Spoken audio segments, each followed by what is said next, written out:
Hello friend, দেখো আমাদের বাড়িতে কতটা জল জমে গেছে। কারেন্টের বাড়িতে এরকমভাবে জল জমে যায়, দেখতেই তো পাচ্ছ। দেখো কতটা বৃষ্টি হলে এতটা জল জমতে পারে। দেখো জলের স্পিড কি, আর এদিকে প্রচণ্ড বিদ্যুৎ চমকাচ্ছে, আর এদিকে দেখো উঠোন তো দেখাই যাচ্ছে না। জলের স্পিড কি, মনে হয় কি ঝর্ণার জল পড়ছে এইভাবে। আমরা যেমন সুইমিং পুল দেখতে যাই, বাইরে ঘুরতে যাই, সুইমিং পুল দেখতে আমাদের বাইরে যেতে হবে না, আমাদের বাড়িতেই দেখো সুইমিং পুল হয়ে গেছে। এতটা বৃষ্টি হয়েছে যে নিচের সিঁড়িটা অবধি ডুবে গেছে, আমাদের এই ঘরের সিঁড়িটা অবধি ডুবে গেছে। ভাবছি যে বারান্দায় জলটা যাতে না ওঠে, এই বারান্দা থেকে এই বারান্দায় চলে আসলাম ভিডিও করার জন্য। এদিকে বিদ্যুৎ প্রচণ্ড বেগে চমকাচ্ছে, আর এদিকে বিদ্যুৎ চমকানো দেখে তো প্রচণ্ড ভয়ও লাগছে। আমার প্রচণ্ড ভয় লাগে বিদ্যুৎ চমকানো দেখে। এদিকে ভিডিও তুলতে পারছি না ভালোভাবে।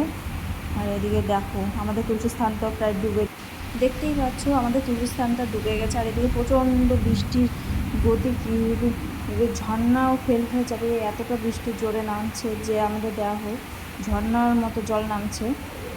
আর এদিকে দেখো উঠোনটা পুরোটা ডুবে গেছে, এদিকে হাঁটু অবধি জল হয়ে গেছে।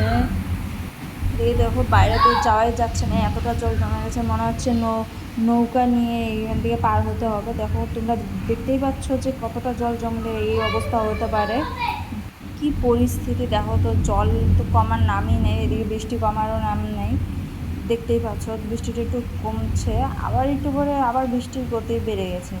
আর বিদ্যুৎ যে চমকাচ্ছে না, তার ক্ষমতা নেই যে বারান্দার মধ্যে দাঁড়িয়ে থাকবে, এতটা ভয়ঙ্কর। আর এদিকে দেখো উঠোন তো দেখাই যাচ্ছে না, মনে হয় সাঁতার কাটা যাবে, এতটা জল হয়ে গেছে, বুঝতেই পারছি না যে কী করবে।